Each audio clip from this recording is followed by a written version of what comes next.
Alright guys, here we are for another patch notes.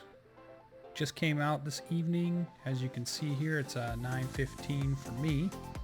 We're gonna go ahead and take a look at these, and these should be the 2.14 patch notes. So let's take a look. So current is version 2.14.2. Let this catch up. Looks like there's some more stuff coming. Carryable and hostile throwable dimorphodon. That's pretty cool. A Paraceratherium and a platform saddle and more items and structures. Thursday, survival of the fittest, last stand. Friday, they're going to bring in swamp and snow biomes. I wonder how they're going to do that. I wonder if that's going to mess the map up. Bezel Bufo, Dire Wolf, Megalosirios, full gear set, other cool content stuff. Still a little further out, but let's see what's on there right now that we just downloaded. So, these are server-side changes for the most part, so any servers that want these fixes will need to be updated to 2.14.2, which I think I just updated my server to. Ballistas damage auto turrets, ballista damage versus stone structures reduced some. Single-player ballista bolts now only give 1 bolt. Fixed aquatic creatures getting into falling physics when knocked unconscious underwater. Elevators can now be built on ceilings within bases. Fixed stuck underground flyer kill check. Elevator movements now only get obstructed by static world geometry, not structures or characters. Scuba gear pieces are now properly dyeable, male and female. PvP respawn timer is not used anymore in PvE games. And single mode. 2014 was the other piece that was the main piece. It looks like maybe a patch come out. So this is fixed Oculus Rift VR support. Okay, new feature, custom inventory folders on any inventory.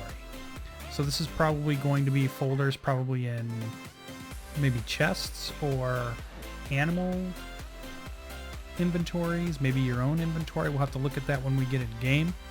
Powered elevator structures are now in the game. Controllable primitive harpoon ballista, which you can now place on the back of your dinos, which damage stone structures at primitive tech level. The plesiosaur platform saddle, it's now in the game. Cool. Fixed grabbing onto climbing ladders while underwater.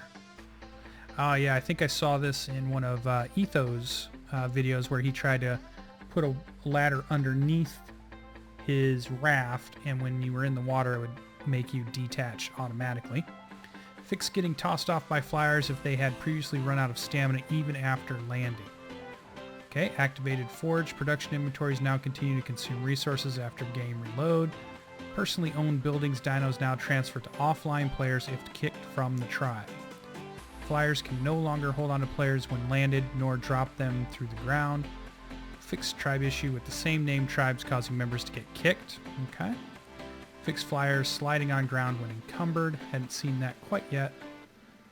Mods TC now have the option of forcing more server physics substeps. Don't know what that does. That's going to be for the modders. Wild flyers will no longer get stuck on water and drown. We've seen that a lot. They'll fly out of water properly and head back towards landmass when necessary. Fixed same game corruption case with large save games. This is experimental, so try with non-inline save load. If you have any saves that don't load, we'll formally roll this load change out subsequent patch. Don't know. Dropped eggs are no longer invisible after loading a single player game. Optimized server ragdoll behaviors. 25% more max structure per dynamic platform by default. For reals. So now you can make your buildings a little bit bigger on top of your saddle and probably the raft.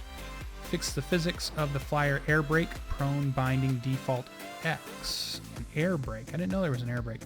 Fixed issue with firing rockets and other weapon projectiles not using accurate collision detection. Update primitive server values, items, engrams here. I don't know what that means. But, so it looks like the big thing here that we've got so far is definitely the elevators and the harpoon, and then some fixes to some previous bugs that we've seen quite a bit, with later this week coming up some of the bigger updates that we're definitely going to be looking for. This Friday update sounds gigantic if it happens. That's a lot of stuff. Even Wednesday could be pretty good too. So we'll keep our eyes out. We'll go ahead and post this up, so just in case you happen to be at work or at school or whatever it might be and you didn't get to see the patch notes, here you go. You can see them now. You can pause at any point for this. So let's go ahead and jump in game, and we'll see you in the Ark.